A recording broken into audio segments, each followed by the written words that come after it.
Hey, what's up, guys? Today we're up. Um, Came across this video. Just want to show you guys and educate ourselves on what is Tezos. A lot of people don't even know what Tezos is. So here we go. Lesson number 1. What is Tezos? Tezos is a cryptocurrency and blockchain designed for safety, open participation, and upgradability. It started in 2014 with an observation that existing blockchains lacked a way to coordinate decisions and upgrades. In other blockchain communities, developers and miners would argue over changes, causing splits in the community, network forks, and slower innovation. Tezos aimed to fix these problems by introducing a formal governance process to its blockchain. Today, users of Tezos often call it a true digital commonwealth because it's designed to allow all of its stakeholders to participate in making decisions. To accomplish this, Tezos has pioneered innovations in 3 areas: smart contract safety, open participation, and upgradability. Let's take a look at the first one, smart contract safety. What are smart contracts? Smart contracts are computer programs that live on a blockchain. They automate and decentralize processes that would normally require an intermediary. For example, this is Emma. She wants to send her friend Peter some cryptocurrency 1 year from today. To do this, she could pay a real-world escrow service to hold her money and process the transaction. Or instead, she could send her money to a smart contract on Tezos that handles the whole transaction for her automatically, all while allowing Peter to verify the funds and the date he'll receive them. Because smart contracts sometimes manage large amounts of money, smart contract safety is very important. Hackers might find a bug in a contract's code and exploit it to access the funds in the contract. Or people might send money to an improperly coded smart contract and never get it back. Both of these issues have occurred on other blockchains in the past and remain an obstacle to mainstream adoption of cryptocurrency. To help prevent this, Tezos improves safety by facilitating smart contracts that can be formally verified. Formal verification is a technique that allows developers to mathematically prove the correctness of their code and ensure that it will behave as intended.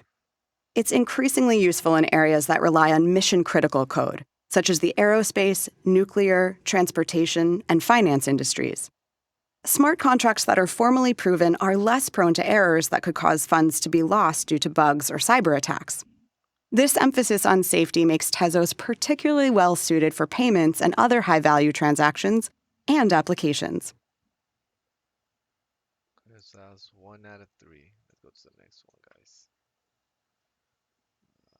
Let's go. Here we go. Lesson number 2. What is Tezos baking? Tezos is a cryptocurrency and blockchain designed for safety, open participation, and upgradability. Participating in the Tezos network starts with Tez. Tez, or XTZ, is the native token of the Tezos network. Let's say Emma receives some Tez in her Tezos wallet. She can hold it, spend it, or send it, just like any other cryptocurrency. She can also do something else. She can bake it. Baking Tez is a bit like mining Bitcoin. It secures the network, verifies transactions, and distributes rewards. But unlike mining, baking doesn't require expensive hardware and a lot of electricity. Instead, all it requires is Tez. This is because baking on Tezos uses a unique consensus mechanism called liquid proof of stake. It rewards participants with Tez tokens based on how many Tez they are baking, rather than how much mining power they control. In this way, the people who use the network, Tez holders like Emma, are the ones who run it and are rewarded by it. Let's say Emma wants to earn rewards with her Tez. If she has enough Tez, a unit of account called a roll, she can do it all by herself. All she needs is a decent computer with an internet connection and 1 roll of Tez to become a baker.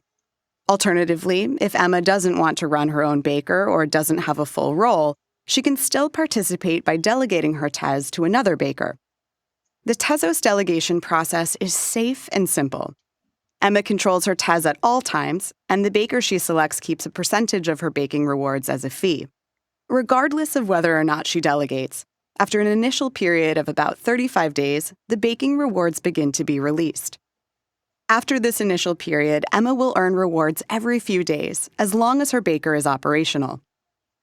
Emma can also change her delegation to a new baker at any time. This incentivizes the baker to perform well. The better job it does at baking, the more people like Emma will delegate their tests to it, and the more rewards it will receive. In this way, baking on Tezos encourages open participation. The baking reward incentivizes every Tez holder to participate, no matter how many Tez they have. When everyone participates, they contribute valuable resources to the network. Bakers all over the world verify transactions, making Tezos stronger and more decentralized. They also vote on upgrades to the Tezos network, which we'll explore in the next lesson. Today, there are hundreds of Tezos bakers. Check out a list of public bakers that share rewards at mytezosbaker.com.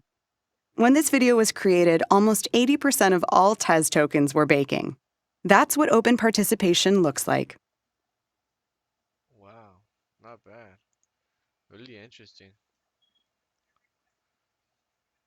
Lesson number 3. How does Tezos upgrade itself? Tezos is a blockchain designed for safety, open participation, and upgradability. Upgrades on Tezos are handled in a methodical way that allows all Tez token holders to have a say in the network's future. Other blockchains sometimes struggle with upgrades. They often lack clear processes for making improvements, causing disagreements among stakeholders and holding back innovation. In some cases, the blockchains can even fork, creating new cryptocurrencies, splitting their communities, and reducing their network effects. Tezos, however, has 2 features designed to help resolve these issues and incentivize innovation: a formal governance process to coordinate upgrades, and inflation funding. The formal governance process consists of 4 different voting periods. Each period lasts about 23 days. During these periods, the bakers vote on behalf of their own Tez tokens, as well as any that have been delegated to them. Delegators can change to a new baker at any time, too, to better align with their voting preferences. During the first period, the proposal period, any Tezos baker can submit a proposal to upgrade or amend the Tezos blockchain. Bakers can then upvote their favorite proposals. The most upvoted proposal during this time advances to the exploration vote period. In this period, if the proposal receives enough support from bakers, then it advances to the testing period. During the testing period, a temporary test chain is created to help make sure the proposed upgrade works and is safe for the network to adopt. After the testing period, the proposal advances to the promotion vote period. In this final voting period, bakers vote to determine if the proposal will be implemented. If the proposal receives enough support, then it's approved, and Tezos upgrades itself automatically with the new code. It becomes a part of the main Tezos chain. Thanks to this formal governance process, in 2019, Tezos became the first blockchain to upgrade itself automatically without requiring a fork. Even the formal governance process itself can be upgraded over time. The second Tezos feature designed to improve upgradability is inflation funding. During the governance process, bakers can propose upgrades to improve Tezos. But what incentivizes them to do so? Developing and proposing a blockchain upgrade can be a lot of work. This problem, how to pay for long-term core development and upgrades, is something that affects the blockchain industry as a whole and can lead to slower innovation. Inflation funding is designed to solve this problem. To incentivize people to create proposals, Tezos allows bakers to attach invoices to their proposals. If a proposal is successfully approved in the governance process, then the protocol automatically mints the amount of tokens specified in the invoice and pays it. This means that upgrading Tezos over the long term doesn't rely on altruism and external organizations to reward innovation. Instead, developers are financially incentivized by the network itself to improve Tezos. Together, the formal governance process and inflation funding allow Tezos to evolve openly and methodically without forks or splits in the community. And because every stakeholder can participate in this process, it's a true digital commonwealth. And Wow, it's just the start. I like. Okay, guys. If you guys enjoy the content, like and subscribe. See you guys till next time.